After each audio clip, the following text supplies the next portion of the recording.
దీపావళి హృదయ దీపాల్ని వెలిగించుకోవాల్సిన సమయం. అంతరంగాల్లోని అసుర చీకట్లను వదిలించుకోవాల్సిన సందర్భం. చుట్టూ ఉన్న జీవితాలకు ప్రేమ కాంతిని పంచాల్సిన సుదినం. చీకటి నుంచి వెలుతురు వైపుగా మనం ప్రారంభించే ప్రయాణంలో నరకుడి స్వభావం ఒక ప్రమాద హెచ్చరిక, సత్యభామ విజయం ఓ మార్గసూచి. భూగోళానికి ఎవరో కాటుక పూసినంత చీకటి, సూర్యచంద్రుల్ని ఎక్కడో దాచినంత చీకటి, నక్షత్రాల్ని ఏ దుష్టశక్తులో చిదిమేసినంత చీకటి. ఆ తమస్సును చీల్చుకుంటూ తిమిరంపైన సమరానికి బయల్దేరింది శ్రీకృష్ణ సమేత సత్యభామ. సత్య వెలుగుల ప్రతినిధి, నరకాసురుడు చీకటి ఏలిక. అంధకారం వెలుతురును భరించలేదు, కాంతి ఉనికిని కాసేపైనా తట్టుకోలేదు. ఆ అక్కసు కొద్దీ నరకుడు భామాదేవిని అనరాని మాటలన్నాడు. అబల చేతులు ఆయుధాల్ని సైతం పైకెత్తలేవని గేలి చేశాడు. బాలవంటూ బేలవంటూ ఎగతాళి చేశాడు. అప్పటికే పోరాడి అలసిన కృష్ణమూర్తికి కాస్తంత విశ్రాంతినిచ్చి తానే యుద్ధం చేసింది సాత్రాజితి. శరపరంపరతో నరకుడికి నరకం చూపింది. కాసేపటికి కృష్ణుడు కొత్త ఉత్సాహంతో బరిలోకి దిగాడు. సుదర్శన చక్రంతో అసురుడిని అంతం చేశాడు. ఆ శుభవార్త తెలియగానే దీపం కుర్యాత్, దీపం కుర్యాత్, దీపాలు వెలిగించండి, దీపాలు వెలిగించండి అని ముల్లోకాలకు పిలుపునిచ్చారు దేవతలు. నరకుడి భయంతో చీకటి కొంపల్లో తలదాచుకున్న సామాన్య జనం ఆ మాట వినిపించగానే ఆనందంగా దీపాలు వెలిగించారు. ఇది Bhagavata Deepavali. Asterisk asterisk asterisk asterisk asterisk రాముడొస్తున్నాడు, సీతారాములొస్తున్నారు. 14 ఏళ్ల తర్వాత కోసల దేశానికి చీకటి రోజులు తొలగిపోయాయి. ఎటు చూసినా ఆనందం తాండవిస్తోంది. విజయదశమి నాడు లంకలో రావణ సంహారం పూర్తయిపోయింది. వెంటనే విభీషణుడి పట్టాభిషేకమూ జరిగిపోయింది. తిరుగు ప్రయాణానికి ఏర్పాట్లు మొదలైపోయాయి. ఆ తీపి కబురు అయోధ్యకు అందింది. సీతారాముల రాక కోసం జనం వేయికళ్లతో ఎదురు చూస్తున్నారు. ముంగిట్లో ముగ్గులు వేశారు, ద్వారాలకు తోరణాలు కట్టారు, వీధుల్ని అందంగా అలంకరించారు. అంతలోనే ఆకాశంలో మెరుపు చుక్కల్ని దాటుకుంటూ మబ్బుల్ని చీల్చుకుంటూ పుష్పక విమానం రాచవీధిలో దిగింది. ఆ సందడికి పౌరులంతా పరుగుపరుగున వచ్చారు. మా రామయ్య మానవజాతికి దారిదీపం అంటూ ఆనందబాష్పాలు రాల్చారు. మా సీతమ్మను చిదిమి దీపం పెట్టుకోవచ్చు అని మురిసిపోయారు. అమావాస్యనాడు సంపూర్ణ చంద్రోదయం జరిగినట్టు గడప గడపలో, వీధి వీధిలో, రాజ్యమంతటా దీపాలంకరణలే. ఇది Ramayana Deepavali. Asterisk asterisk asterisk asterisk asterisk ఉద్దాలకుడు, మహారుత్వికుడు విశ్వజిత్ అనే యాగాన్ని తలపెట్టాడు. సూర్యాస్తమయంలోపు యజ్ఞకర్త తన సకల సంపదల్ని సజ్జనులకు దానం చేయాలన్నది నియమం. ఆ క్రతువును ఆసక్తిగా గమనిస్తున్న పసివాడైన నచికేతుడు తండ్రి దగ్గరికెళ్ళి, నాన్నా, నేను మీ సంపదనేగా, నన్నెవరికి దానం చేస్తారు అని అమాయకంగా అడిగాడు. పని ఒత్తిడిలో ఉన్న ఉద్దాలకుడు, నిన్ను యముడికి ఇచ్చేశాను, వెళ్ళిపో అంటూ కసురుకున్నాడు. ఆ మాట నిజమేనని భావించాడు నచికేతుడు. నేరుగా యమలోకానికి బయల్దేరాడు. ఆ సమయానికి సమవర్తి దైవకార్యం మీద ఎక్కడికో వెళ్లాడు. నా యజమాని అనుమతి లేనిదే పచ్చి మంచినీళ్లు కూడా ముట్టుకోను అంటూ ఆ బాలుడు భీష్మించుకుని కూర్చున్నాడు. 3 రోజులు పస్తులున్నాడు. అంతలోనే యమరాజు తిరిగొచ్చాడు. ఇంటికి వచ్చిన అతిథిని అలా ఉపవాసం ఉంచడం మహాపరాధమని భావించాడు. ప్రాయశ్చిత్తంగా ఏవైనా 3 వరాలు కోరుకోమని నచికేతుడికి సూచించాడు. ఆ పసివాడు విజ్ఞతతో ఆలోచించి 1వ వరంగా తన తండ్రికి ముక్తిని ప్రసాదించమని అడిగాడు. 2వ వరంగా స్వర్గలోక ప్రవేశానికి అర్హతనిచ్చే అగ్నికార్యం గురించి చెప్పమని ప్రార్థించాడు. 2 కోరికలకు బేషరతుగా ఆమోదం తెలిపాడు యముడు. 3వ వరంగా తనకు బ్రహ్మజ్ఞానాన్ని అందించమని వేడుకున్నాడు నచికేతుడు. అది అత్యంత గుహ్యమైన విషయమని, ఇతరులకు చెప్పడం కుదరదని తిరస్కరించాడు యమరాజు. అయినా నచికేతుడు వదిలిపెట్టలేదు. మొత్తానికి ఆ బాలుడి జిజ్ఞాసను గ్రహించి బ్రహ్మజ్ఞానాన్ని అనుగ్రహించాడు. ఆధ్యాత్మిక సంపత్తితో జ్ఞానజ్యోతిలా తిరిగొస్తున్న నచికేతుడికి భూలోకం వరుస దీపాలతో స్వాగతం పలికింది. ఇది ఉపనిషత్ దీపావళి. దీపం ఆకారంలో ఓంకారం, వర్ణంలో స్వర్ణం, కాంతిలో దివ్యతేజం. అందులోనే జీవాత్మను, పరమాత్మను దర్శించుకుంటాడు మనిషి. త్వమగ్నే యజ్ఞానాం హోత విశ్వేషాం హితః దేవేభిర్మానుషే జనే. ఓ జ్యోతిస్వరూపమైన పరమాత్మ, నువ్వు కర్మఫలదాతవు, సర్వహితుడవు, సుప్రసిద్ధుడవు అంటూ ఈశ్వరుడిని దీపమూర్తిగా కీర్తించింది వేదం. సృష్టి ఆరంభంలో భూగోళమంతా ఓ మహాదీపంలా దేదీప్యమానంగా వెలిగేదని చెబుతుంది నారదీయ సూక్తం. సూర్యుడు మొదలు చిరుదీపం వరకు సమస్త కాంతులకు సృష్టికర్తే ఆధారమంటుంది ఉపనిషత్తు. పూర్వం నుంచి మన పెద్దల తత్వచింతనకు దీపమే దారి చూపింది. అగ్ని ఉపాసన అత్యంత ప్రాచీనమైంది. ఇప్పటికి కూడా కష్టసుఖాల్లో, పండగ పబ్బాల్లో, వ్రతాలు నోముల్లో, సభలు సమావేశాల్లో, చివరికి చావుపుట్టుకల సమయంలోనూ దీపం వెలగాల్సిందే. దీపం జ్యోతి పరబ్రహ్మ, దీపం సర్వతమోపహం, దీపేన సాధ్యతే సర్వం, సంధ్యాదీపం నమోస్తుతే అంటూ ప్రతి సంధ్యలోనూ దీపంలోని దివ్యాత్మకు ప్రణతులర్పిస్తుంది భారతీయత. పరమాత్మను జ్యోతిషాం జ్యోతి, దీపాలకే దీపం అని వర్ణిస్తుంది శాస్త్రం. రేపల్లెలోని గోపకాంతలు రోజూ సాయంత్రం నందుడి ఇంటి దీపం నుంచే తమ దీపాల్ని వెలిగించుకుని వెళ్లేవారట. ఆ సమయంలో బాలకృష్ణుడి ముద్దుముచ్చట్లను తిలకిస్తూ దీపం ముందు ఉన్నామన్న సంగతే మరిచిపోయేవారట. ఆ పరధ్యానం వల్ల కొన్నిసార్లు చేతులు చురుక్కుమనేవట. పరమాత్మ కోటి సూర్య ప్రభల అఖండ దీపమైతే ఆ తేజస్సుకు సూక్ష్మరూపం దేవుడి గూట్లోని చిరుదీపం. మనిషికి మొత్తం 24 మంది గురువులని చెబుతుంది అవధూత గీత. అందులో దీపమూ ఒకటి. నేర్చుకునే మనసు ఉండాలే కాని దీపమే దిక్సూచిగా మారి మనల్ని విలువల బాటలో నడిపిస్తుంది. వ్యక్తిత్వ కాంతిని విస్తరింపజేస్తుంది. దీపంతో మానవుడికి ఒక పోలిక ఉంది. జీవాత్మ దీప స్వరూపమని అంటారు. మనిషితో దీపానికి చాలా పోలికలు ఉన్నాయి. మానవ శరీరంలానే దీపమూ పంచభూతాత్మకమే. మట్టి ప్రమిద భూతత్వానికి, తైలం జలతత్వానికి, తెల్లని వత్తి ఆకాశతత్వానికి, దీపాన్ని స్థిరంగా నిలబెట్టే గాలి వాయుతత్వానికి, భగభగ మండే జ్యోతి అగ్నితత్వానికి ప్రతీకలు. దీపం దానంతట అదే వెలగదు. ఎవరో ఒకరు వెలిగించాలి.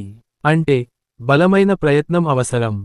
కాబట్టే దీప ప్రజ్వలనను ఇచ్ఛ, జ్ఞాన, క్రియాశక్తుల సమాహారమని చెబుతారు. దీపం వెలిగించాలనే ఆలోచన ఇచ్ఛాశక్తి, ఎలా వెలిగించాలనే తెలివిడి జ్ఞానశక్తి, ఆ నైపుణ్యాన్ని ఆచరణలో పెట్టడం క్రియాశక్తి. బయటి చీకటిని తొలగించుకోడానికైనా, లోపలి చీకటిని వదిలించుకోడానికైనా, లక్ష్య సాధనలో అవరోధాల చీకటిని అధిగమించడానికైనా ఇదొక్కటే మార్గం. అంతర్జ్యోతిని వెలిగించుకునే ప్రక్రియను ఆధ్యాత్మిక పరిభాషలో సద్యోవబోధ అంటారు. బృహదారణ్యకోపనిషత్తులో జనక మహారాజుకు, యాజ్ఞవల్క్యునికి మధ్య జరిగే ఓ సంభాషణలో ఆ ప్రస్తావన వస్తుంది. మనిషికి వెలుగునిచ్చేది సూర్యుడు, సూర్యుడు లేనప్పుడు చంద్రుడు, చంద్రుడు లేనప్పుడు దీపం, దీపం కూడా లేనప్పుడు ఆత్మదీపం. కాలం గడిచే కొద్దీ దీపంలోని వత్తి కాలిపోయినట్టు మనిషిలోని నేను అనే భ్రమ బూడిదైపోవాలి. క్రమంగా తరిగిపోయే చమురులా నాది అనే స్వార్థం అడుగంటాలి. ఒక్కసారి ఆత్మదీపాన్ని వెలిగించుకుంటే నిత్యకాంతులు ప్రసరిస్తూనే ఉంటాయి. దీపం సత్యస్వరూపం. చీకటి అసత్యానికి మారుపేరు. చీకటికి గారడి విద్యలు తెలుసు. తాడును పాములా, పామును తాడులా భ్రమింపజేస్తుంది. తలపుల్ని తప్పుదారి పట్టిస్తుంది. చీకటి మహాకర్కశమైంది. మనిషిని తాత్కాలిక అంధుడిగా మార్చేస్తుంది. ఆ కాసేపు ఎదురుగా దేవుడే ఉన్నా గుర్తించలేడు. చీకట్లో మనిషిలోని అసుర ప్రవృత్తి పదింతలు పెరుగుతుంది. మహామహా ఘోరాలన్నీ చీకటి పడ్డాకే జరుగుతాయి. కాబట్టే చీకటంటే అతనికి అంత భయం. ఆ కారు నలుపును మృత్యువు ముఖంలా ఊహించుకుంటాడు. అసతోమా సద్గమయ, తమసోమా జ్యోతిర్గమయ, మృత్యోర్మా అమృతంగమయ అంటూ చెడు నుంచి మంచి వైపు, చీకటి నుంచి వెలుతురు వైపు, మృత్యువు నుంచి అమరత్వం వైపు తనను తీసుకెళ్లమని సర్వేశ్వరుడిని వేడుకుంటాడు. దీపారాధన సమయంలో దేవుడి ముందు దీపం వెలిగించేది పూజగదిలోని చీకటిని తొలగించడానికి కాదు, మన మదిలోని అజ్ఞానపు మబ్బుల్ని వదిలించుకోడానికి. మనుషుల స్వభావాలు దీపాల్లాంటివే. కొందరు వెలగని దీపాలు, తమోగుణానికి ప్రతీకలు. అంతరంగం నిండా అజ్ఞానమే. కొందరు గుడ్డి దీపాలు, రజోగుణ స్వరూపులు. జీవితమంతా జ్ఞాన అజ్ఞానాల దోబూచులాటే. కొందరు మాత్రం దేదీప్యమాన దీపాలు, సత్వగుణ సంపన్నులు. అచ్చమైన జ్ఞాన స్వరూపాలు వీళ్ళు. మరణం తర్వాత కూడా ఆత్మీయ బంధువులుగానో, ఆత్మబంధువులుగానో 4 ఇళ్లలో పటాలై నిలుస్తారు, దీపాలై వెలుగుతారు. నరక చతుర్దశి నాడు పితృదేవతల కోసం యమదీపాలు వెలిగించే సంప్రదాయం పూర్వం నుంచి ఉంది. అవే వాళ్లకు స్వర్గానికి దారి చూపుతాయట. ఆస్తిపాస్తులు ఇచ్చినా ఇవ్వకపోయినా మనకంటూ ఓ జన్యుచరిత్రను ప్రసాదించిన 3 తరాల పెద్దల్ని మనసారా తలుచుకోడానికి ఇదో మంచి సందర్భం కూడా. 2, 4, 8, 16 ముంగిట్లో ఎన్ని దీపాలున్నా అందులోని ఏదో ఓ దీపంతోనే మిగిలిన వాటినంతా వెలిగించి ఉంటాం. ఆ దీపాలకు దీపమే ప్రదీపం. దీపం వెలుగుతుంది, ప్రదీపం వెలిగిస్తుంది. మనిషి ఏనాటికైనా ప్రదీపుడు అనిపించుకోవాలి. తాను బతకడమే కాదు, నలుగుర్ని బతికించాలి. ఆ నలుగురు మరో నలుగురిని బతికించేలా స్ఫూర్తినివ్వాలి. అప్పుడే అతని జీవితానికి సార్థకత. ఆకలితో ఉన్నవారికి అన్నం పెట్టి చూడండి, తృప్తిగా భోంచేశాక ఆ కళ్ళు జోడు దీపాల్లా వెలుగుతాయి. కష్టంలో ఉన్నవారికి సాయం చేసి చూడండి, గండం గట్టెక్కాక ఆ ముకుళిత హస్తాలు వెలుగుతున్న జ్యోతిని తలపిస్తాయి. ఓ 10 మందికి జీవనోపాధి కల్పించి చూడండి, వరుసగా కూర్చుని పనిచేస్తున్నప్పుడు ఆ శ్రమజీవులు దివ్వెల సమూహంలా అనిపిస్తారు.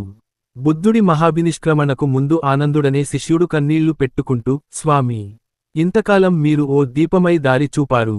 మీరు లేని భవిష్యత్తు మాకు చీకటిమయమే అంటూ పాదాల మీద పడ్డాడు. ఆనందుడిని ఓదారుస్తూ, ఇతరులు అందించే వెలుతురు మీద ఆధారపడేంత పరాధీనత ఎందుకు ఆనందా? నీలోని దీపాన్ని నువ్వే వెలిగించుకో అని ధైర్యం చెప్పాడు గౌతముడు. అవును, అప్పుడే మనిషి స్వయంప్రకాశ దీపం అవుతాడు. ఆదిశంకరుడు 32 జీవించాడు. వివేకానందుడు 40లోపే నిర్వాణం పొందాడు. అయితేనేం, ఒకరు దేశాన్ని చుట్టుముట్టిన అజ్ఞానపు చీకట్లను తొలగిస్తే మరొకరు సనాతన జ్ఞానకాంతిని ప్రపంచానికంతా పంచారు. ముహూర్తం జ్వలితం శ్రేయోనత్తు ధూమాయితం చిరం. ధూపంలా పొగలు కక్కుతూ కలకాలం బతికే కంటే దీపంలా కాసేపు వెలుతురు పూలు పూయించి ఆరిపోయినా జన్మధన్యమైనట్టే. మనం దెయ్యంతోనో భూతంతోనో పోల్చి తిట్టుకునే కటిక చీకటికి మనుచరిత్రలో అల్లసాని పెద్దన వెలుతురుతో సమానమైన హోదాను కట్టబెట్టాడు. చీకటి కొత్త నెమలిపింఛం ధరించిన శ్రీకృష్ణుడిలా కనువిందు చేస్తోందట. నల్ల హంసలతో అలరారే యమునా నదికి దీటుగా కనిపిస్తోందట. మహావృక్షాలతో కళకళలాడే కాటుక కొండల శ్రేణిని తలదన్నేలా ఉందట. జీవితం అంటేనే సగం చీకటి, సగం వెలుతురు. చీకటిని ద్వేషిస్తూ కూర్చుంటే సగం జీవితాన్ని వృధా చేసుకున్నట్టే. దీపం వ్యవధి కొన్ని గంటలు, బల్బు జీవితకాలం కొన్ని రోజులు. సూర్యచంద్రుల ఆయుర్దాయం మహా అయితే కొన్ని యుగాలు. ఆ తర్వాత అంతా చీకటే. కాబట్టి అంధకారమే శాశ్వతమని గుర్తించాలి. ఏదో ఒక రోజు వెలుగులు చీకట్లో కలిసిపోవడం ఖాయం. చీకటిని ఆమోదించడమూ నేర్చుకోండి, అది అనివార్యం కూడా అంటారు జగ్గీ వాసుదేవ్. వెలుతురే ఉండాలనుకోవడం దురాశ, చీకటి పోదేమో అనుకోవడం నిరాశ. జీవితం చీకటి వెలుగుల సమాహారం.